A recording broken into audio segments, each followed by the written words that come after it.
सहलाया हो, गाय को चारा दिया हो, ऐसा कोई तस्वीर आपको नहीं दिखी, ये कहना चाह रहे हैं सर? ये आपका संदर्भ था?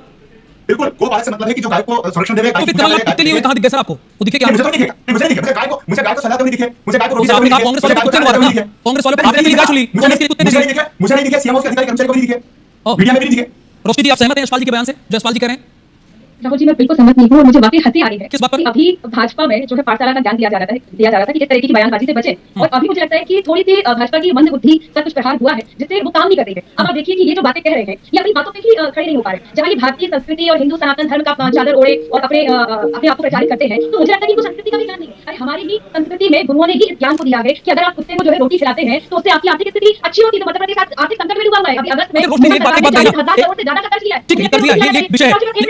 अभी ये उज्जैन पहुंचने वाले हैं, तो हमारी संस्कृति में एक और परंपरा है। भैरव बाबा ने कुत्ते के लिए कहा है कि उनका साथ लेते हो, पुण्य दान करते हैं, तो आपकी सारी काम सफल होगी। तो अभी उज्जैन में कल कांग्रेस जीत बढ़वा दी, हमारे अध्यक्ष सहित सारे लोग जो है उज्जैन में किसानों के न्याय की लड़ाई लड़ने पहुंच गए। तो पहले उस बात का जवाब मुख्यमंत्री जी को दे देना चाहिए। पूरे प्रदेश में खाद के लिए किसान आम आदमी लाचार बना लाइनों में खड़ा हुआ है, उसका इनके पास जवाब नहीं है। और अभी ये कर रहे हैं कुत्ता और गाय। अरे गाय का सम्मान तो कर लो, सड़कों से गाय को हटा लो, उसको शर्म करो। पहले तो संस्कृति की बात करो, संस्कृति की बात समझ में नहीं आती तो भाई पाठशाला ले लो। मुझे अच्छा रोशनी जी, एक बात बताइए, रोशनी जी एक बात बताइए कि क्या आपको गाय से परहेज है, गाय पालने से परहेज है आप लोगों को, कांग्रेसियों को, ऐसा कुछ है क्या? देखिए राहुल जी, पहले तो मैं ही बैठी हूँ रोशनी यादव, और मेरे देखिए मैं खुद ही ग्वाला बन से डॉक्टर मोहन यादव ने बयान दिया, रोशनी हमारे पैनल में दोनों ही है। और जो खुद को कह रहे हैं कि हम कृष्ण के वंशज हैं, अरे तो कृष्ण बन के मध्य प्रदेश की बेटियों के जो अपहरण बलात्कार हो रहे हैं, प्रभु उनका श्रीधर होने से बचा लीजिए, मध्य प्रदेश को बदनाम मत करिए। ये जो आंकड़ा आप लगातार बढ़ाए जा रहे हैं, तो इन पर देखिए मुद्दों पे नहीं आना चाहती है, रोजगार की बात करने चाहते हैं, जो किसान भूख की फसल के लिए घुटनों पे रेंग करके जाते हैं, उस पर इनको बात नहीं करनी। खाद के लिए लाइनों में लगे हुए सोयाबीन की दिनेश जी, क्या यशपाल जी की बात बतौर पत्रकार आपको समझ में आ रही कि उन्होंने कहा देखिए राहुल गांधी की तो कोई बात ही नहीं कर रहे हैं हम, और ना ही कांग्रेस के किसी लीडर की बात कर रहे हैं, वो ये कह रहे हैं कि जो 18 महीने की कांग्रेस की गवर्नमेंट थी उसमें कमलनाथ जी कभी दिखे नहीं ना भाई गाय के साथ। क्या यही संदर्भ था डॉक्टर मोहन यादव का? बतौर पत्रकार आपका विश्लेषण क्या है?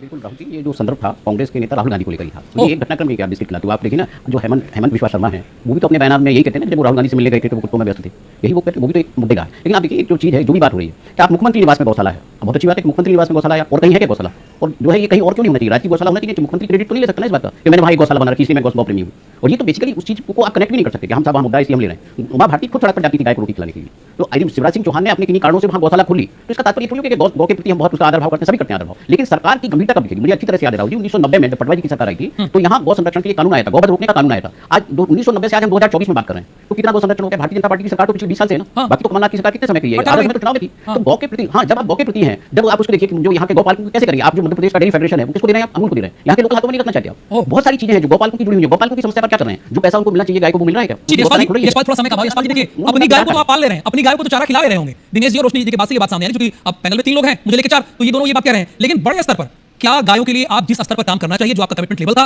वो दिखाई नहीं दे रहा है? राहुल जी, गौ रक्षा के लिए गौ संवर्धन बोर्ड का भी गठन किया भारतीय जनता पार्टी ने किया है, गौ अभियान के बनाने का काम किया भारतीय जनता पार्टी ने किया है, गायों के परिवहन को लेकर, ट्रांसपोर्टेशन को लेकर, गायों को ठूस से भर के एक राज्य से दूसरे राज्य ले जाया जाता था, उसको भी कम करने का काम किया है। राहुल जी, भारतीय जनता पार्टी गौ संवर्धन से लेकर गौ अभ्यारण्य तक आ गए हैं, अभी भी आप सवाल उठा रही हैं। देखिए राहुल जी, मैं बीच में भूल हो जाएगा, इस बात को पहले ही कहता था कि इन्हीं के विधायक पूछा ठाकुर जी ने अपने ही कार्यकर्ताओं से ये कहा था कि अगर तुम भाजपा को वोट नहीं देते हो तो तुम बकरी, गाय, कुत्ता, भेड़ और पता नहीं क्या क्या जानवर, मतलब मैं क्या लाइन से बोलूं, उन्होंने क्या क्या कह दिया था। तब मुझे लगता है कि उनको थोड़ा सा ज्ञान देना चाहिए था। और अभी लेकिन इस तरह की चुप्पी साध लेते हैं, ये जब इनके खेमे में जब खुद ही आप इस तरीके के इल्जाम लगते हैं। अगर मैं कहूं कि इन 20 सालों में गाय कोर एजेंडा रहा है बीजेपी का, तो 10 में से कितने नंबर देंगे, कितना काम हुआ है? क्योंकि समय कम, इसलिए मैं नंबर में आ गया सर। देखिए आप 2 नंबर से ज्यादा नहीं दे सकते कि आपने एक बोर्ड बनाया, उसमें पदाधिकारी बनाए, पदाधिकारियों को बजट नहीं दिया, उसके कारण जो संरक्षण होता है, मैंने कहा रोड पर जब गाय है इसका मतलब अभ्यारण्य गौशाला कुछ नहीं है, किसानों के पास विकल्प नहीं है, उसके पास सड़क पर खोने के अलावा जो बुरी गाय हो जाती है उनको कहां भेजेंगे? सरकार की जिम्मेदारी है कि उनका संरक्षण करें। तो बिल्कुल आज की इस बहस का निष्कर्ष यही निकला है कि ठीक है आप गाय की तो बात कर रहे हैं, लेकिन सही मायने में जो गाय के लिए काम होना चाहिए वो ग्राउंड पर दिखाई नहीं दे रहा है। यही वरिष्ठ पत्रकार का भी कहना है। Thank you so much Dinesh ji हमारे साथ जुड़ने के लिए, रोशनी जी आपका भी, यशपाल जी आपका भी बहुत बहुत धन्यवाद। और इस बहस में टॉमी उन्हें मुबारक, हम तो गौ पूजक हैं, इसका जवाब भी आपको मिल गया। शहनाज में आज